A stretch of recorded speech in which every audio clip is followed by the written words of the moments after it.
Hello there, I'm Thomas Hatsios, the pilot captain. I'm Thomas Hatsios, the pilot captain, flying the Boeing 777-300 ERX in tonight's flight from Zurich International Airport. We're going to be overflying Zurich, Switzerland, and Germany, EDTM airport, and then coming back in Switzerland, Zurich, runway 14, International Airport in Zurich, Switzerland. So right now I'm in the cockpit for the pre-takeoff preparation of the Boeing 777-300 ERX of the PMDC simulations in Microsoft Flight Simulator X.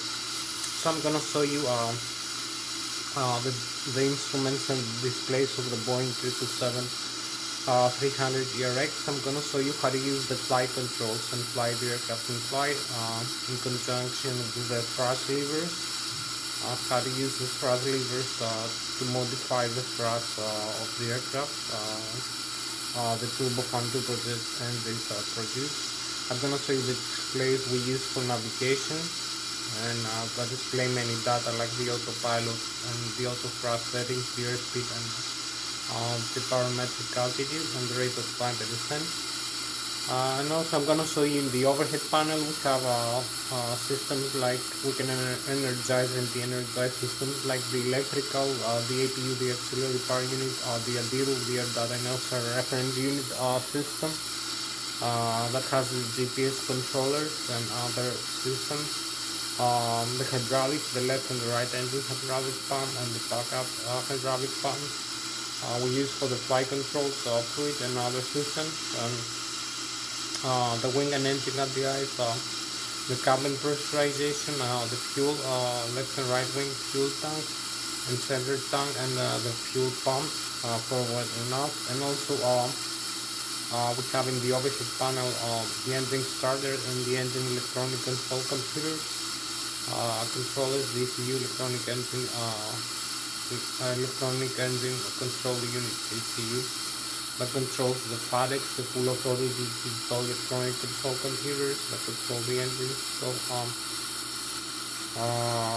we also have the fuel jettison and the outflow valves for pressurized air from the engines or the APU. So I'm gonna show you most of the systems. I'm gonna start with the displays. I'm gonna start with the primary flight display. The primary flight display, you can see it here in this corner. It contains a lot of information. So it displays the airspeed.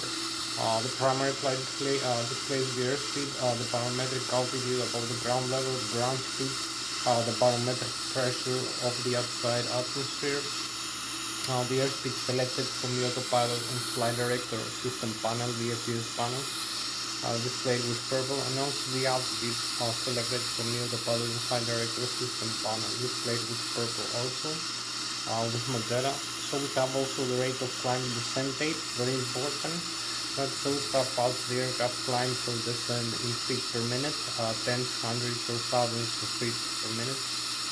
We have the magnetic and true setting, the magnetic north pole and the true north pole variation. So we have a magnetic compass with the heading select from the autopilot and flight director system panel.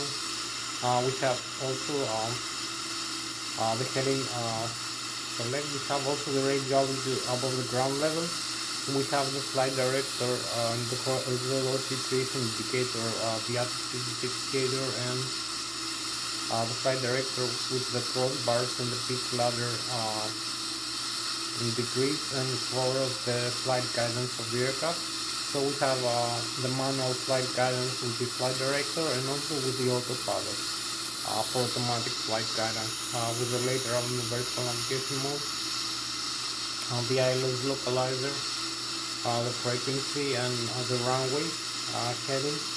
Also the glide slope we follow for the Lszh localizer landing. I'm going to show you later how to do that. The angle of attack of the aircraft as it flies with respect to the airflow. And also we have the flight mode annunciator that displays the auto throttle, the auto thrust system mode, and also the autopilot vertical and horizontal navigation mode. We also have the navigation display that displays the runways, the runway we are going to use for takeoff to the airport. Other airports around this area, it has the GPS data of the aircraft, GPS position, and also it has a weather and terrain radar display, which shows up the reflections of the ground around us, displayed with green, yellow and red, the terrain level, and also other aircraft flying around us using the TCAS, the track collision and alert system. I'm going to show you that now. So you can see here we have the primary flight display, the navigation display. The navigation display also will display the flight plan we create using the flight management computer. You can fly the aircraft manually or automatically following the flight path we create from the takeoff runway all the way up to the cruise level, following some waypoints or navigation aids like both stations, ADF and NDB. Usually waypoints, and then coming back into the runway fix for the launch final approach and landing. So usually I left localizer approach and landing. So display all these things. Information, we have the other aircraft flying around us, very important, and the terrain display, the radar. So we can see other aircraft using the TCAS system, which transmits and receives the frequency of our aircraft and other aircraft, and displays the distance, the altitude, and the track of the other aircraft, the heading, the follow as they fly. So it's doing the task, and we use the ADS-B or ADS-C transporter to transmit our frequency and receive the other aircraft frequency, also for the air traffic controller. So you can see these things here in the primary flight display, in the navigation display, in the main panel. Here has the display. We have other also indications. So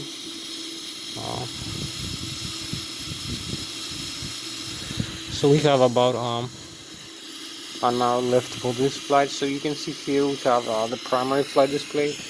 You can see the airspeed selected, the ground speed, the radio altitude above the ground level, the flight director crossbars. You can see the radio altitude above the ground level, the barometric altitude above the sea level, the barometric pressure of the outside atmosphere, and the magnetic and true heading, the magnetic compass. So you can see the pitch ladder in decrease. We also have some limits for takeoff over here, about 12 degrees at pitch up. So because we are in the ground mode right now.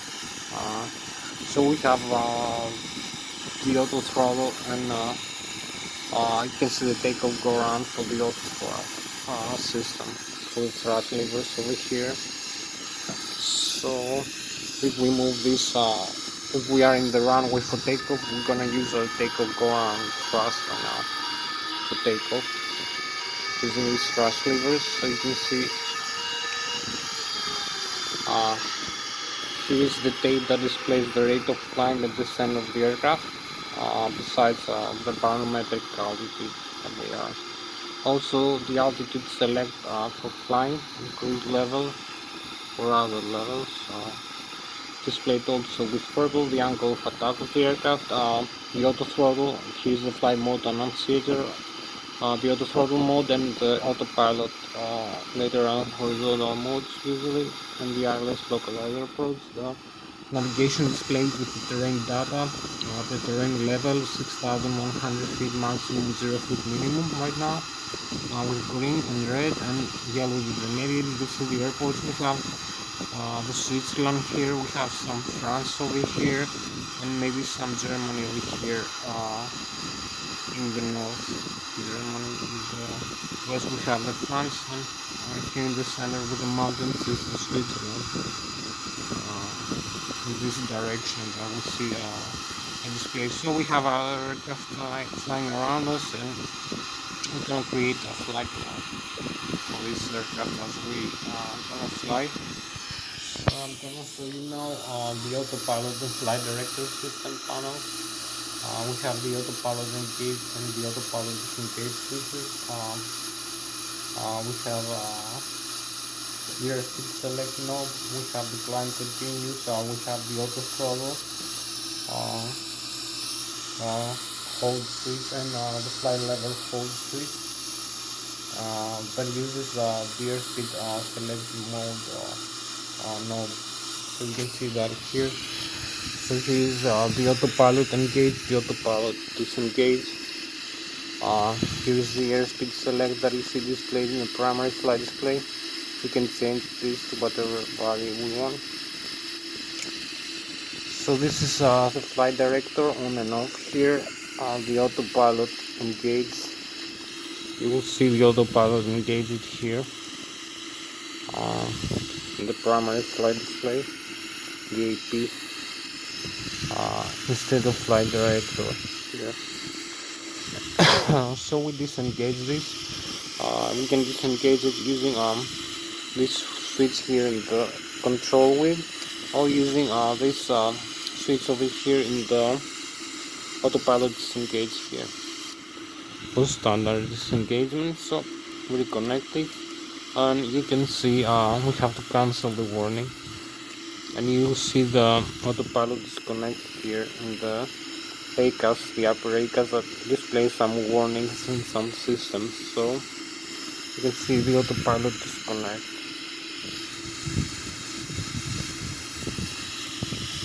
So we have about an hour left to go. I'm going to show you some more things about the autopilot and flight director system. We also have, besides the airspeed select knob and the airspeed mode, we have the lateral and the vertical navigation modes of the LNAV and the BNAV. We create using the flight management computer. This also displays in the autopilot flight director system panel and the flight mode annunciator and the primary flight display. The heading select knob, the bank angle select knob limit for the autopilot, bank limit in flight. We can leave it in the auto or like 5, 10 or 25 degrees of bank angle, and the heavy hold switch. We also have the vertical rate of climb and descent, the BS mode, and that allows us to decide how fast we want to climb or descend the aircraft in feet per minute, or in trigonometric angle in degrees, like 1, 2, 3, and 4 degrees of angle of climb or descent. And usually we use these values, or rate of climb and descent, like 1,000, 2,000, 3,000 feet per minute, higher or lower climb and descent. We also have the altitude hold switch, the BS or flight path angle modes for the vertical rate of climb and descent of the altitude we select. One mode usually is either connected with the other mode, like the vertical rate of climb and descent is connected to the altitude hold switch, or the flight level change switch of the speed or the altitude. So you also see we have other modes in the autopilot flight director system, the altitude select knob, the altitude hold knob, the world localizer for selecting the ILS localizer mode in approach in a runway that has an ILS localizer radio frequency function that is going to display the crossbars in the primary flight display for guidance, vertical and horizontal, with the horizontal localizer and the vertical glide slow into the runway as we approach for landing. And we need to press this switch in the autopilot flight director system panel, and also the approach mode for auto land approach, for automatic approach. We have the auto land function also. So you can see here, you can see the Lszh localizer here in the primary flight display with the airspeed, the altitude that I told you, the parametric altitude, the radio altitude, so we can align with the runway somewhere here when we need. The runway right now is like that here in this direction, it's beside us. So you can see here some more modes of the autopilot and flight director system. So we have, I show you the autopilot connect, we have the auto thrust, the auto throttle system, left and right, engage and disengage. We have the indicated airspeed mark here. We can depress this if we change the speed like that. So it will display something like this over here in the primary flight display. You will see the 252 right now that I select for airspeed. Ground speed is 0 right now. So we also select different heading. We have the LNAV, the nav that goes in the flight level change. Here's the heading select switch. We'll select heading for the runway for takeoff. It will display somewhere here. We have the bang angle here, you can see, and the select switch here, the hold switch. Then we select here now. Okay, let's select the takeoff run. We have the heading now 136 here. Display 136 for the heading. So you can see the line here. It will display the heading over here. So we have also the VS, the vertical rate of climb and descent. But I told you the slider, you can descend the aircraft like minus 4,300 feet, or climb it like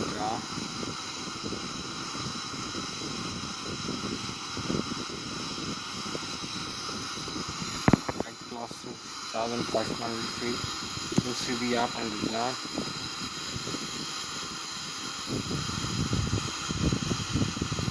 So you can change this value over here. We have the VS vertical. We have the trigonometric angle I told you here, -3 or +3. You can see the minus and the plus. That's 2.2. The altitude here, we can select a different altitude. And the hold switch here or here. So we can select here. They will display every mode you select from the autopilot flight director system will display in the primary flight display, like 35,300, 175.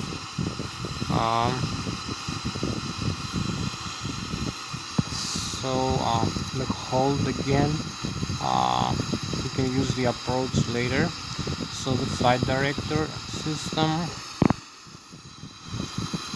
and you're almost set up for takeoff with this aircraft. I'll show you a couple more things.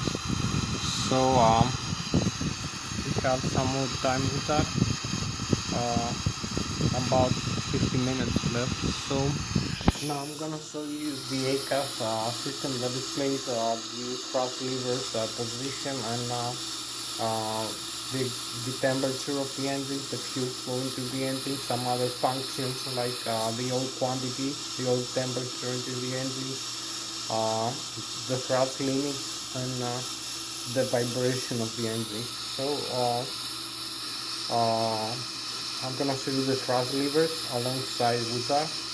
So when we move the thrust levers forward or backwards, we advance the thrust levers position into a position such that it allows the aircraft, the pilots of the aircraft, to control the engine. The pilots, the full storage use the electronic control computers, one installed per engine, dual channel, and controls all the engine functions between the upper ACAS, the upper engine indication and fuel alert system display, and the low ACAS that display the engines. The left and right wing engine functions. We have a left and right wing engine for redundancy and also to avoid thrust asymmetry. So between the left and right wing. So this allows us to to modify the thrust of the aircraft. When we advance the thrust lever, more thrust gives us kinetic energy. That is what we need to move the aircraft into the ground and then take off. So I will explain this a little bit later. So I will show you first the functions of the engine with the thrust lever. So maybe I don't know. Maybe I'm gonna show you first this how to use the flight control with the thrust levers from the engine. So when you move the thrust levers forward, you advance the thrust levers position into a new position that gives more fuel into the engine and spin faster. So this spinning allows the engine intake from fan to compress more air more rapidly and burn more fuel more rapidly. That makes the burning of fuel and the compression of air that has a high ratio into the engine, turbos and turbojet engines, G90 at least. So it makes it turns the fuel energy into kinetic energy that creates an expansion of gases, of hot moving gases into the turbine of the aircraft. So the high pressure compressor that moves backward outside from the back side of the engine, from the exhaust of the engine. So this creates kinetic energy for the aircraft that makes the aircraft move forward. That is what we need when we are in the runway and we want to take off. We need the kinetic energy from the engine to move, and also the action and reaction from the expanding gases from the turbojet engine that move backwards, move by means of action and reaction the aircraft forward and acquire acceleration and airspeed. So this is using the Newton's physics on first, second, and third law of motion, and so the kinetic energy from the engine becomes kinetic energy for the aircraft motion. So when the aircraft achieves an effective airspeed into the runway, we have effective lift from the forward wings that makes the aircraft flyable. Achieve lift coefficient from the wings that makes the aircraft take off from the runway and fly. So we need this upward component from the lift to counteract the gravity from the earth and the mass and gravity component, the mg from the aircraft and the gravity acceleration of the earth. So we use some Newton's physics and some mathematics here. I will show you right now. So what I mean, so this is how we move the thrust levers from the engines. This makes the aircraft move forward. So you will see also the displays here when we achieve a desirable thrust from the engines, depending on the weight of the aircraft and its fuel. For this configuration right now with this fuel and this gross weight potato, we have about 253,000 kilograms for this Boeing 777-300ERX with 46,000 kilograms of fuel or 30% fuel. So we need about 154 knots or 250 kilometers an hour in the runway to produce enough lift from the wings potato. So the forward wings of the aircraft, I'm going to show you in a while, create the lift component for the aircraft to start flying, to counteract the gravity from the earth. So the engines move forward, the aircraft counteract the drag from the earth, friction into the skin of the aircraft. We have to use a lot of Newton's physics and a lot of aerodynamics and aircraft engineering for these principles. So when we achieve an effective airspeed, as I told you, that is when the lift component is above the stall component of the airspeed of the aircraft. So we have to use this control wheel and control column, and this is called the yoke of the Boeing aircraft. So you use the forward thrust from the engines, the forward position, and you achieve a maximum airspeed into the runway. You start taking off. So this lift component is being created here in the forward wings of the aircraft. about 35% of the mean aerodynamic chord position uh, creates the maximum lift that counteracts the weight of the aircraft, and it's responsible for holding the aircraft in flight into the air. So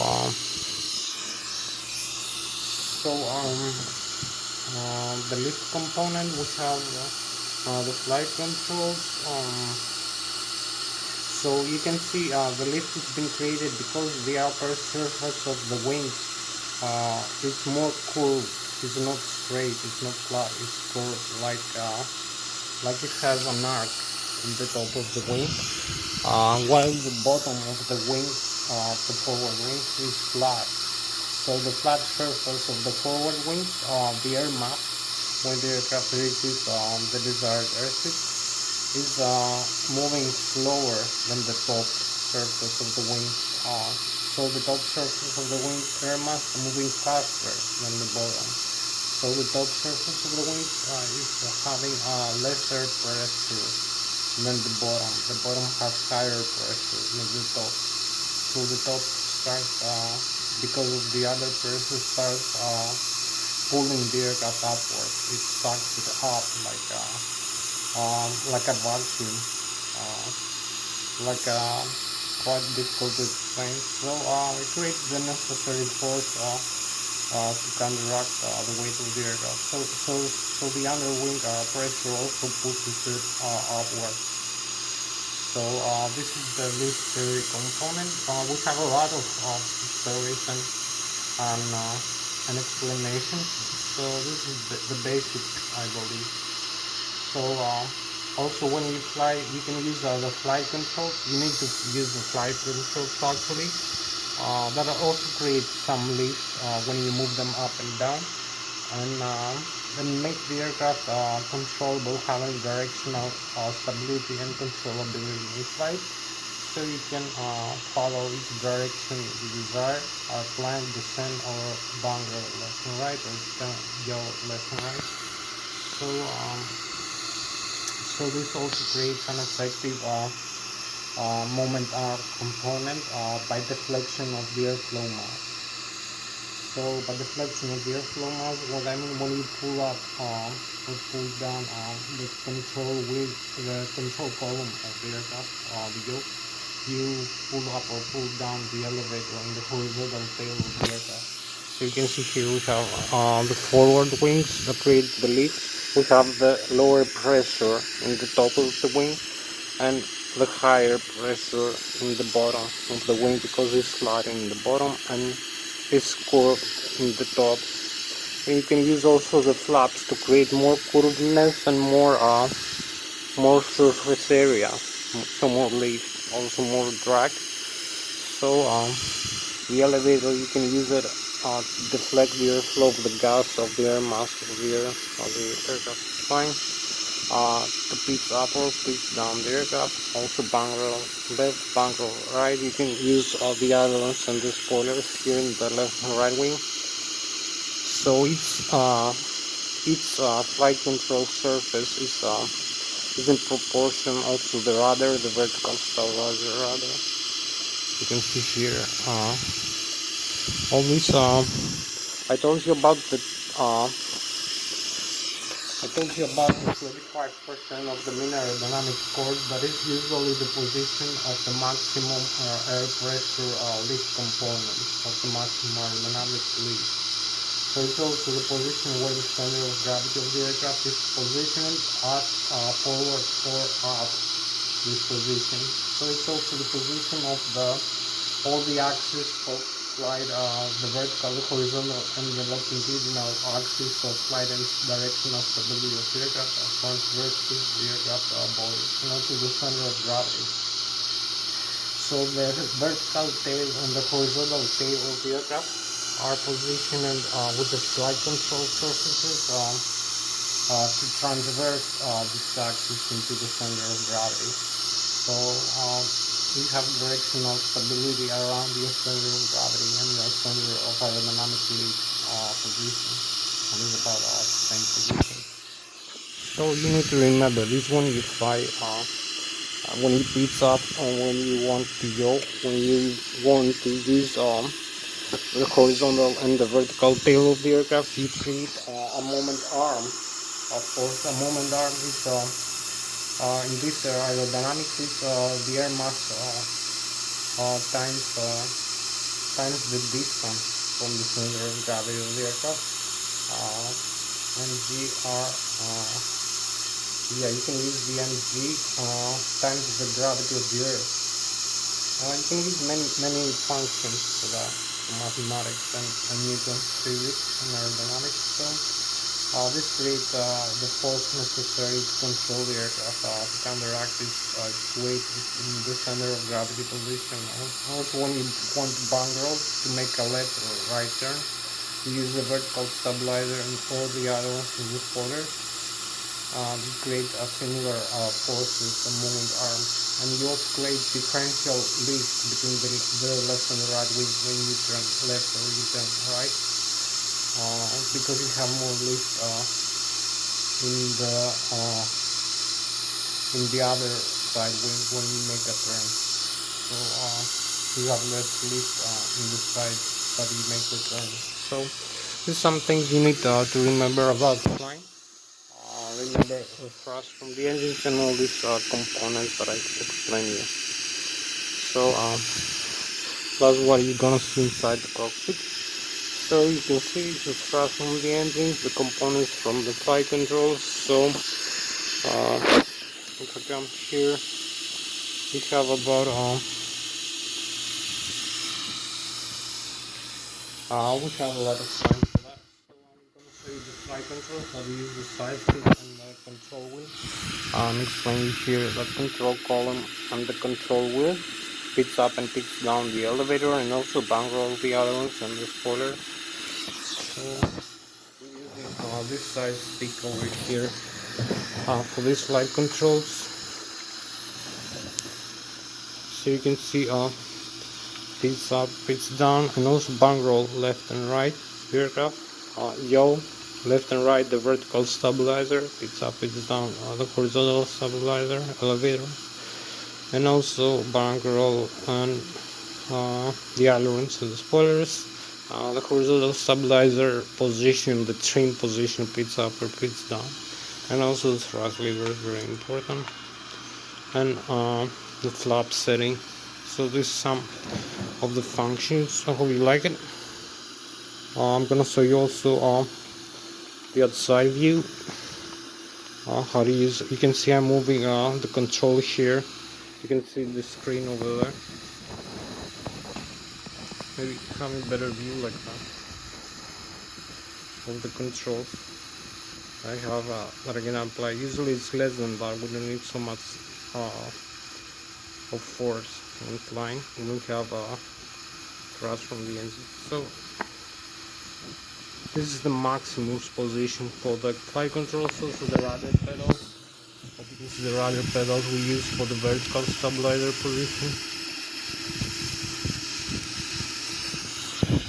So you can see the flight controls from the side stick is proportional.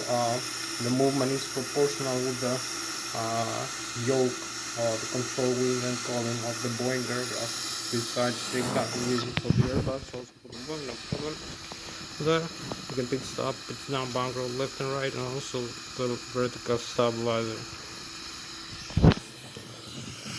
So I will show you the other side also. You can see here is the speed brakes. Also move ailerons and spoilers movement besides speed brakes. So you can see here also we have a proportional movement of the side stick deflection and the flight controls like the elevator and the vertical stabilizer rudder and the ailerons and the spoilers. So you can see that I'm using here. You can pitch up, pitch down. Also bankroll left, bankroll right. You see the flight control position.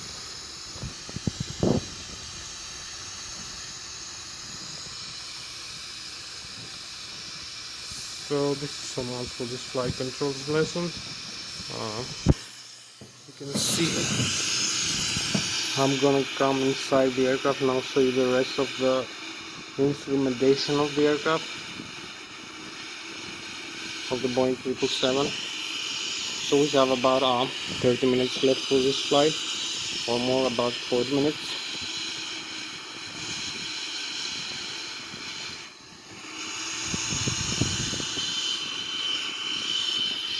So we have about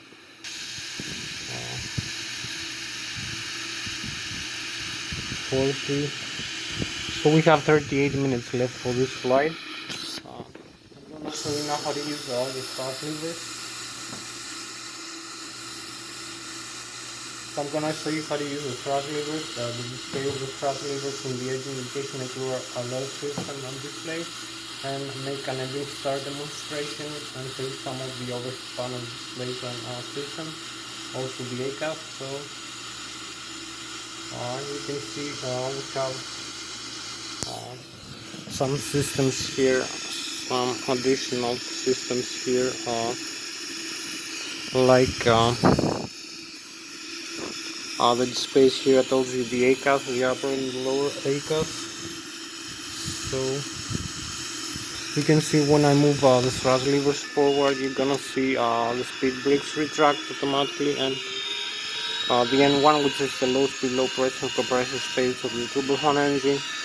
The limit for takeoff of the N1, the exhaust gas temperature, the flaps position, the glide gear, and the duct pressure from the left and the right engine outflow. I'm gonna explain you later. The N2, which is the high pressure, high speed rotor stage of the turbofan engine, the fuel flow into the engine, left and right, the oil pressure, temperature, quantity, and vibration into the engine. So this is the engine indications when you want to fly an aircraft. You have to pay attention to all this stuff. So I'm gonna show you a couple more things. You can see here in the thrust levers, we have the stabilizer. Here we have the auto throttle disconnect switch. We use this to disconnect the auto throttle function. We have the takeoff go around switch. We have the flaps position here. You can move up and down the flaps like this. Different for takeoff position. We have the speed brakes. We use the speed brakes like that.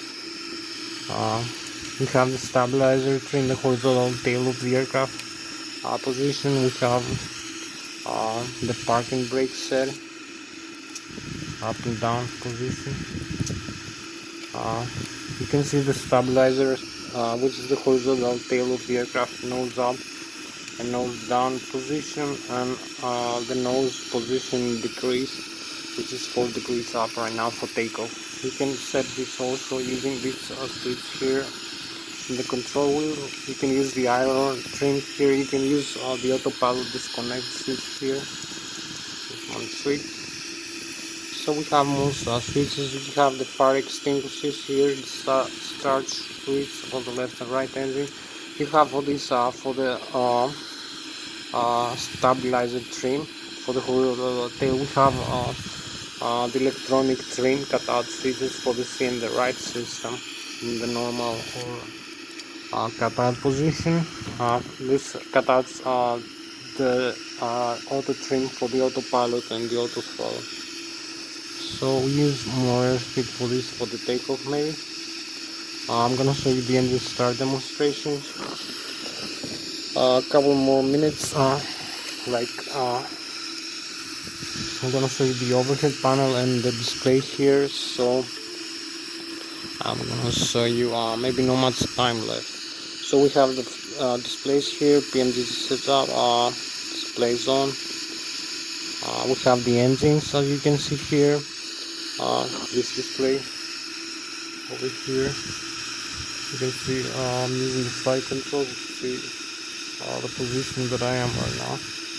This view is real nice, so very useful. So you have the checklist here, the normal menu before start. For instance, what you need to do for flying the aircraft before start.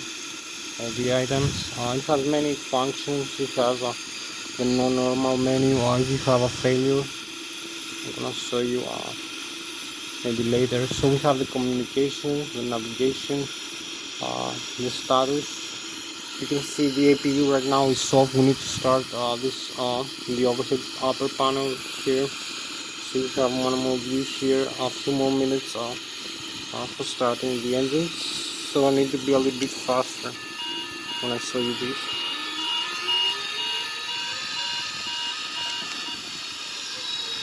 So you can see also monitor displays for the engines from here. Also the flight controls here, the autopilot here panel, the overhead panel. So we have the ADIRU, the data inertia reference unit that displays the ADIRU displays the GPS. I have the GPS controller, the gyroscopic laser gyroscopes of the aircraft for gyroscopic acceleration, and also the pitot static for the barometric altitude of the aircraft, and the pitot anemometric dynamic for the airspeed of the aircraft, and also the magnetic or true magnetic north pole and true north pole variation, the magnetic variation between the position of the aircraft in the air. So we have the GPS position, the gyroscopic laser positioning, inertial positioning, and also the airspeed, the barometric altitude, the radial altitude, and the angle of attack of the aircraft. All these, but it's a small switch over here. The ADIRU, I'm going to show you in another slide. We have the primary flight computers here. We have the electrical, so we're going to start in the electrical DPU in the start position. We have the left and right engine, electromagnetic alternators. So you can see the ADIRU that I show you displays all this information here and here. In the autopilot also, in the flight management computer, and the engine interface. Full of our digital electronic control computers. So we have the left and the right engine here. We have the controllers. The left and the right engine, besides creating thrust from the engines, we also have the gearbox of the engines that has many functions, including each engine has an electromagnetic alternator, bipolar, north and south pole, 400 Hz frequency, 115 volts to 200 volts, alternate current, 3-phase. We use this current 120,000 kilovolts or 130,000 watts from each engine or from the APU, plus the backup generators, another 35,000 kilovolts alternate current. So we can convert some of this current using the transformer rectifiers into direct current. We have also the battery current.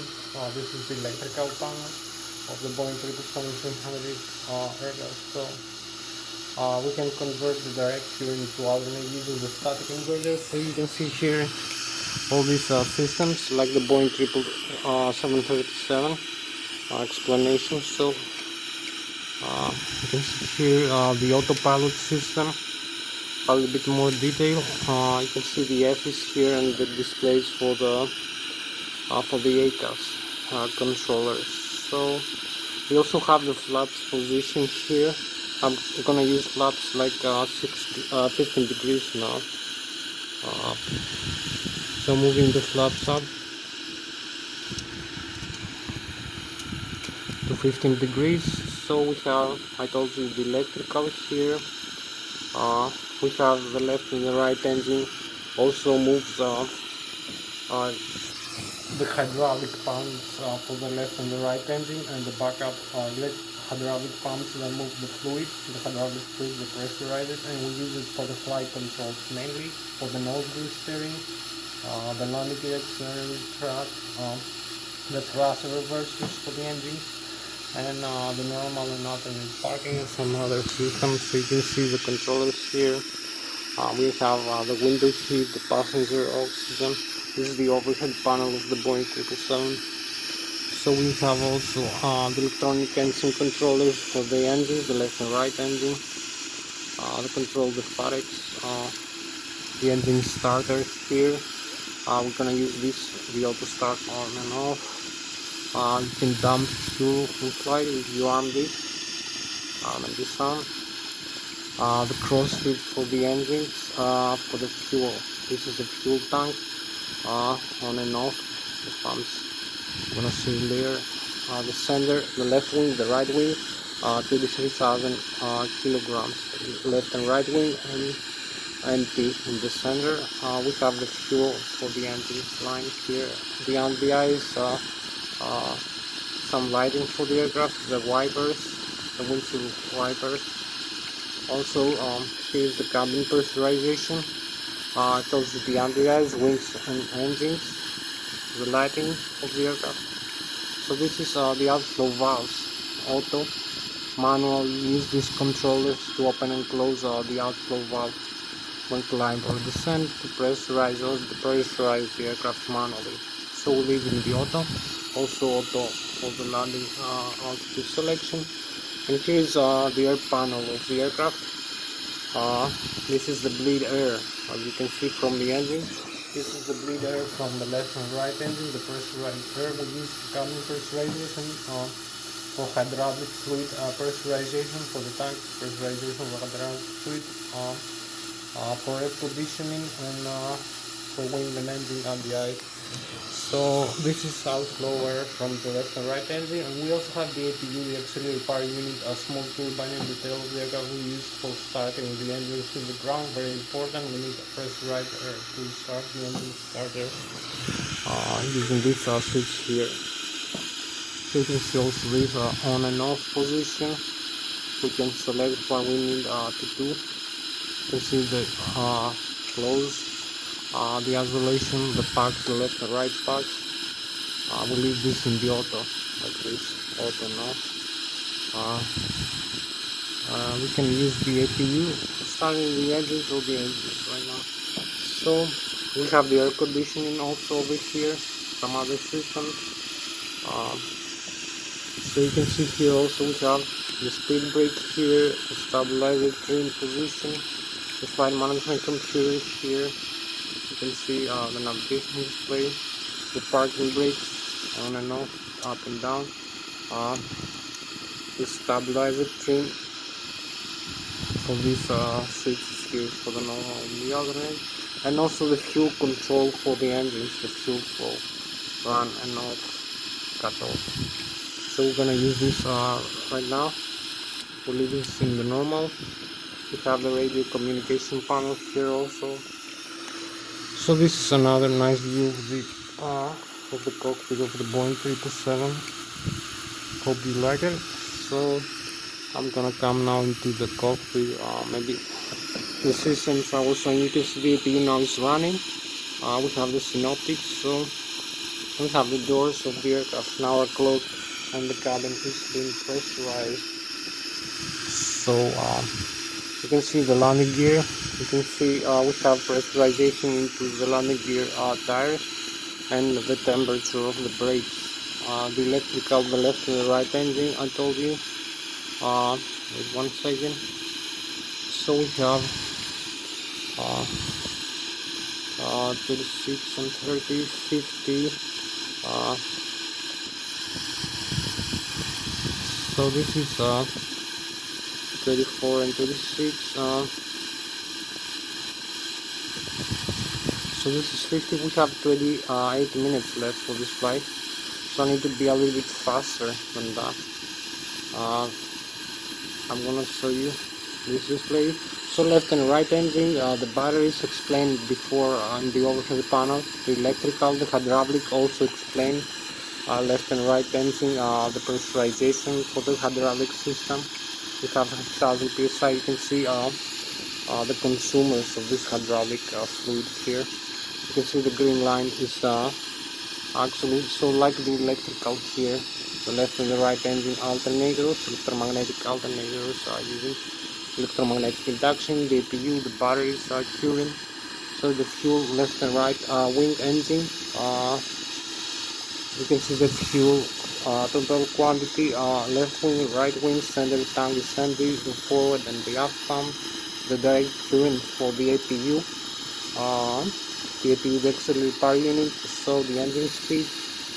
I'm gonna explain it later. So we have a balanced fuel between the left and right engine wing tanks. So the crossfeed is also on. You can see the line, the green line means there is feed, the white means there is no feed. So we have the low and the high pressure fuel valves besides the fuel pumps, and the air system, the last system we need to show you. You can see the left engine, the right engine, the engine starter, the APU. This is for cabin pressurization, for wing and engine on the ice, for the hydraulic fluid pressurization, and also the flight controls. Here you can see the movement that I showed you before, the horizontal and the vertical tail, the stabilizer trim position. This is the left and right engine, the speed brake system. So this is the movement here of the flight control. You can see over here. So this is the systems. The modes, we're gonna use this pressurized air for starting the engines. So go back into the engines mode, come here into the virtual cockpit. So we have a few more minutes to go. We're gonna turn off the engines, the left and right wing engine, turn the fuel flow down, cut off position. So we have 39.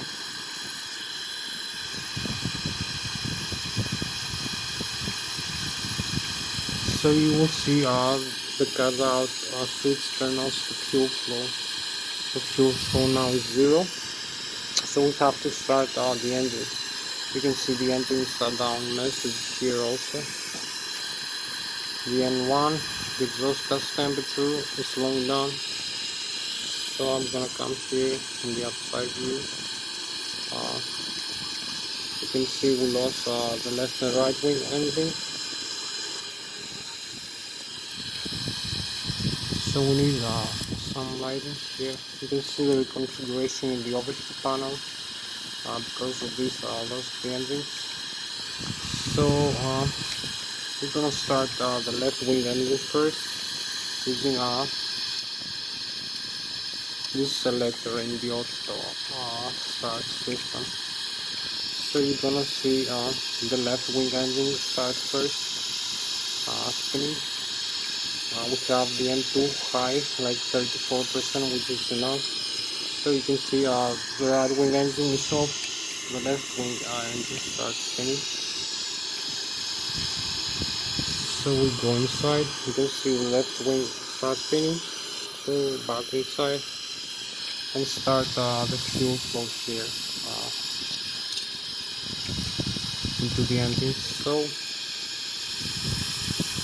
you will see the FF increase.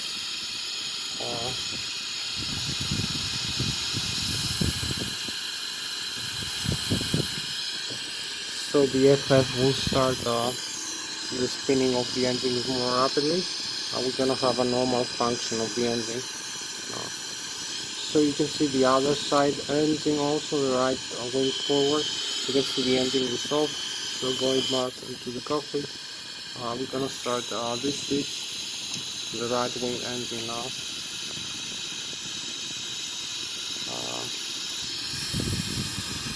So you see the FF here is 0, the N2 is increasing, also the N1 increasing in the exhaust gas temperature.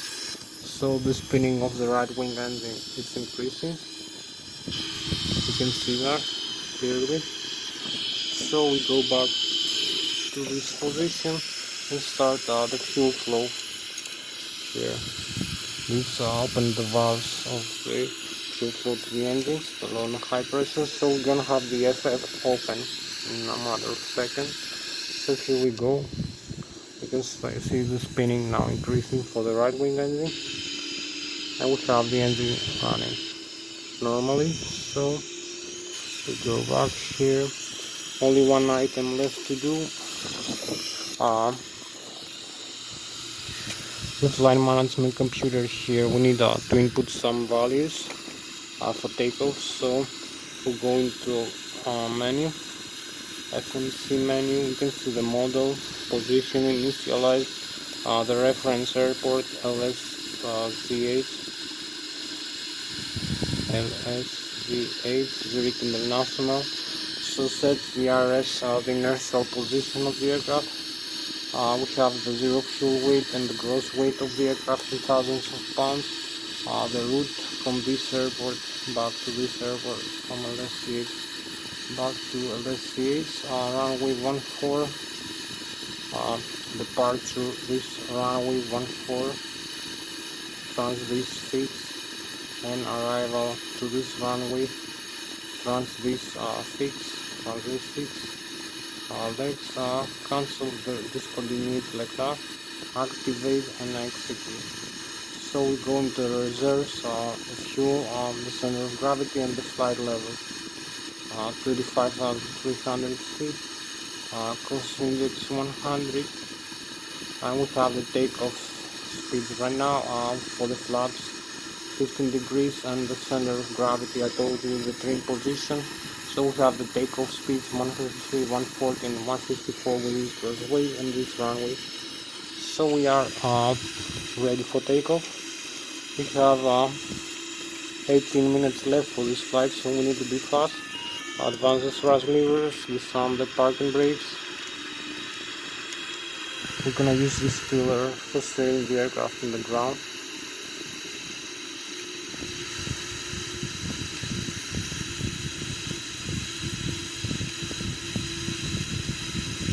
A bit more thrust from the engine.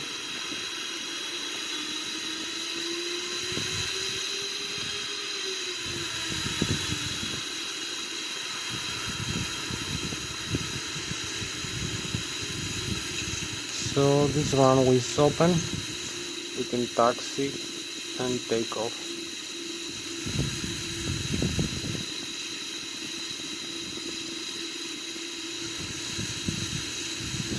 So you can see where we taxi now to the runway.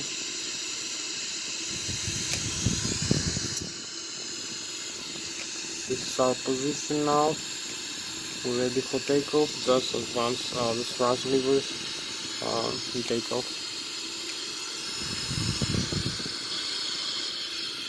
So the video time is limited, so I'm gonna use the nav also function. So advance the thrust levers forward. You will see the engine thrust increases. We have the flap position. The N1 stabilizes. The N2 the fuel flow, the autopilot is set. We have the nav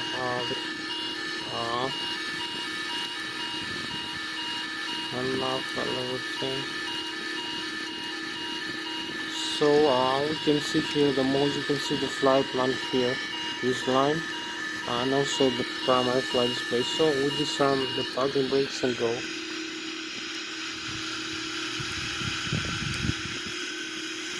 We're ready for takeoff. Just advance the thrust levers a little bit forward to increase the airspeed. So you can see the V speeds here for takeoff. The V1, V rotate, and V2. So we start pitching up a little bit, slightly. So you see here we have a takeoff. We have a positive rate of climb, so retract the landing gear here. You can see the airspeed here is normal. The altitude above the ground level is 1,600 feet. The rate of climb 8,000 feet. The altitude above the sea level, the radial altitude 2,500 feet. The altitude above the sea level is 4,800. So you can see also the flight plan. We're gonna follow the runway, heading the terrain here. We have some mountains in front of us. So now you can see the stall speed here. I'm gonna stall the aircraft and we're gonna decrease the airspeed. So climb manually. 2 more minutes left to go.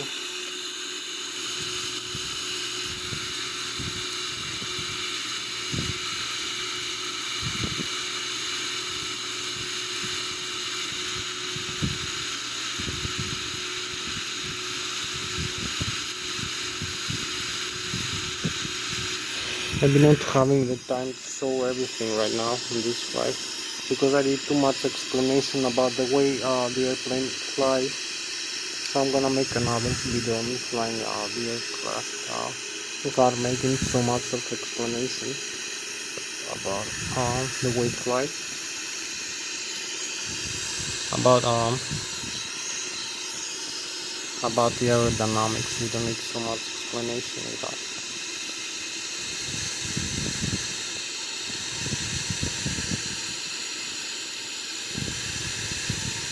So we have about 13 minutes to go for this flight. I hope you like the Boeing 777 as we climb out.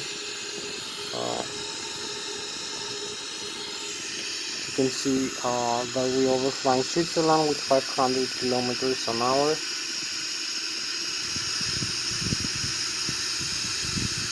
Also have a beautiful star sign.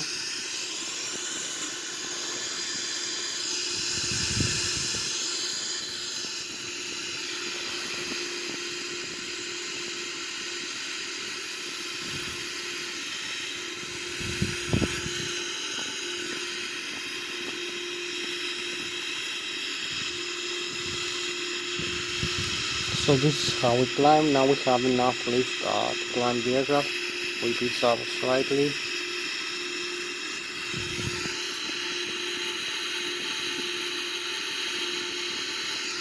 We have 12 minutes left to go for this flight.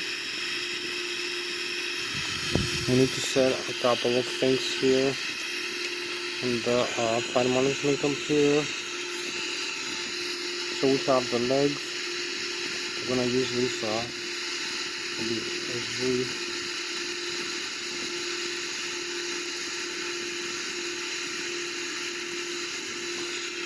So we're flying direct to over here.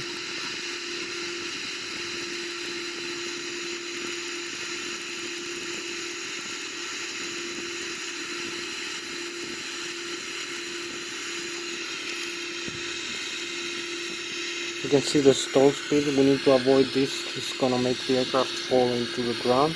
The yellow and the red band over here in the speed. So use a little bit more airspeed perhaps. As we climb up 19,000 feet right now, we need to climb a little bit higher.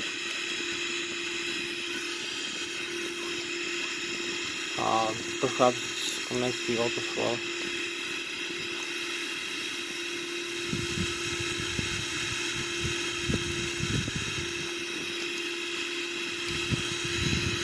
So we have a few more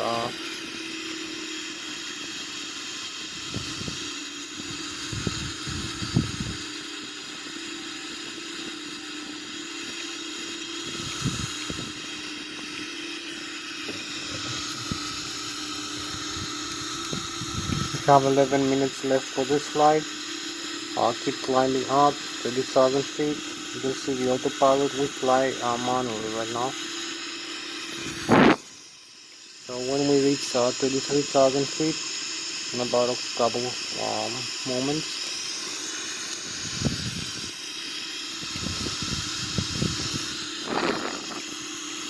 I'll disconnect the auto throttle here.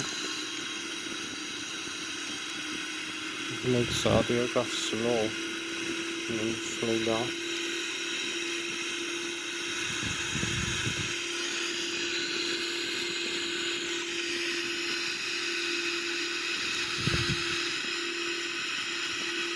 Two thousand feet. We fly with about Mach 0.4 right now. 33,000 feet. Couple more minutes left to go. So here we are. We have the center. We have the galaxy and the center. In a couple of moments, we will see the frozen vapors. Here we are. Frozen vapors from the engine. And this is our spacecraft for tonight, the Boeing 777-300 ERX. So we have like maybe 10 minutes left to go for this flight. We're flying 35,000 almost feet above the ground level, flying with about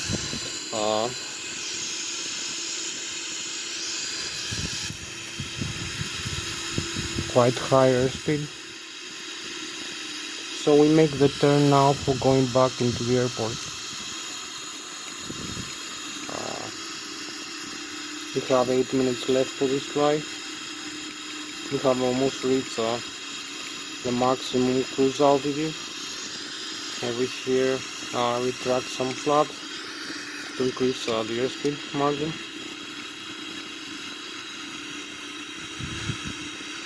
Here we are, almost 35,000 feet. We can balance now the aircraft at 35,000. As we turn back into the airport and start descent, we're going for landing now because we have not much time left. So we track the flaps fully.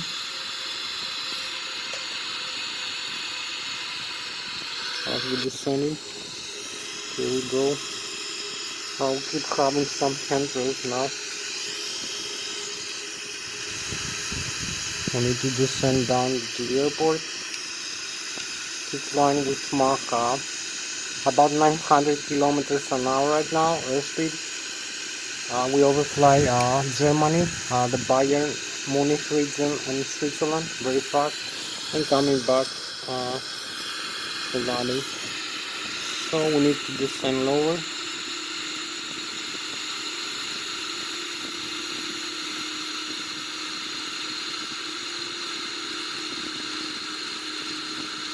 Select a lower flight level change.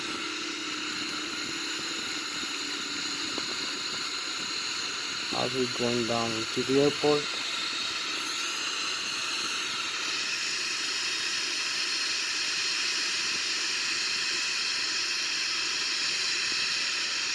And also the speed brakes are gonna help us descend faster.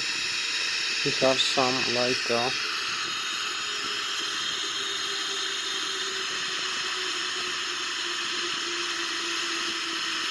some 7 minutes left to go.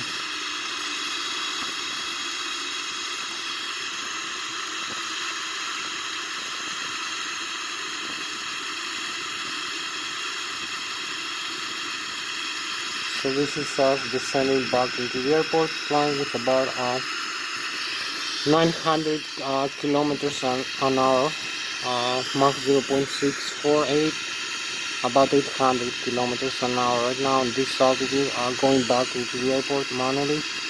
We have like 7 minutes left for this flight. Flying manually, as you can see. Overflying Switzerland here.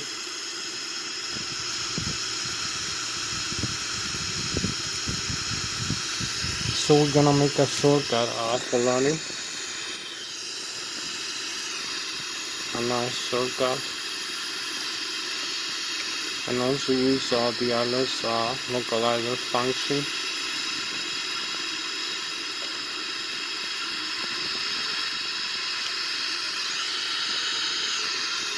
As we descend to the runway, here is the runway. You can see also the position here.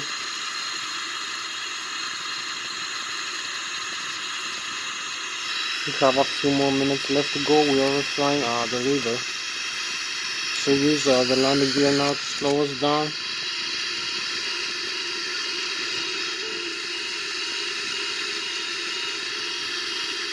And also select a lower airspeed for landing.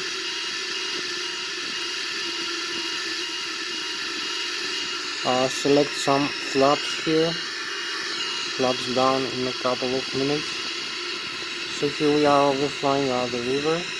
We have like 5 minutes left to go.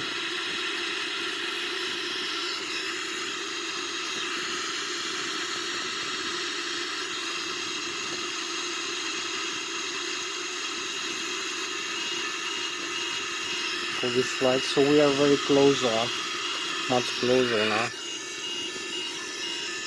into the runways. Here we are as we descend into the airport. You can see our position as we're descending.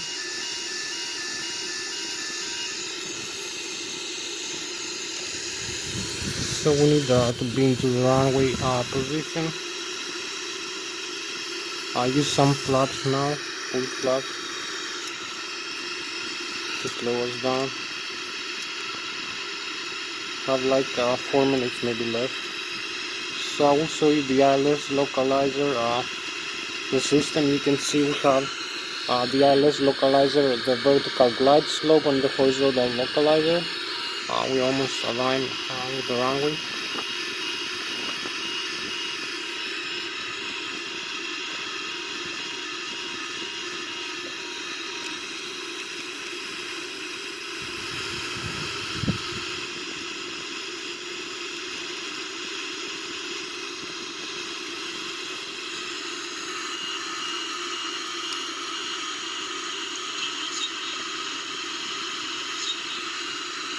So we're gonna use some fighter jet maneuvers now to fly the aircraft.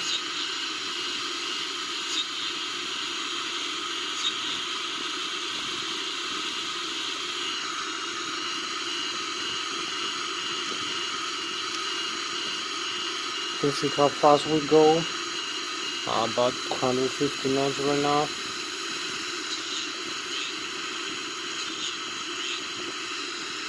We have maybe a couple more minutes left for this flight.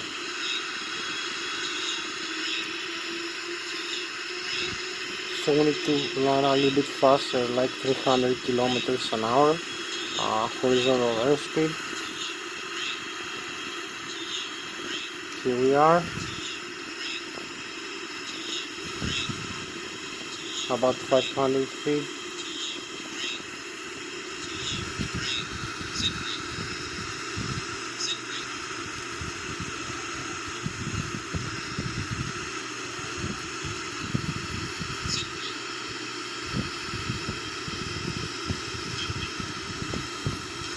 Fifty, 30, 20, 10. So here we are.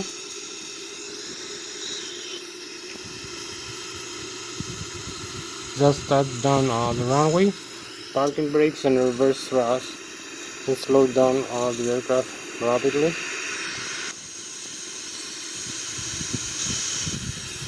We made a very nice landing. Reverse thrust, as you can see. Just having a few more, couple more minutes for the video, I believe. So here we are, just landed into the runway 14 in Switzerland.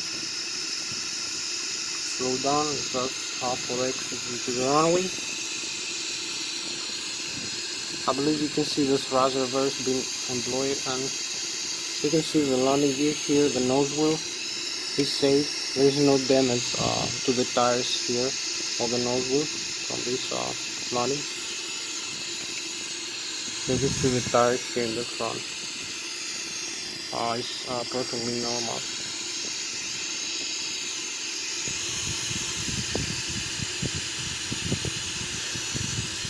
So maybe show you like this the tires that I mean. So hope you can see the tires now of the nose wheel and the landing gear. The landing gear here, the tires are normal, no blown tire, no broken wheel.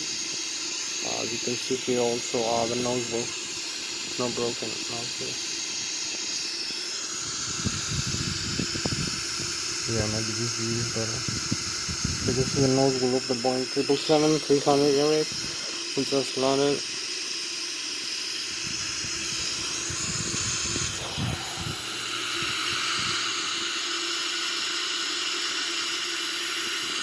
So that was Thomas, the pilot captain flying the Boeing 777-300 international flight from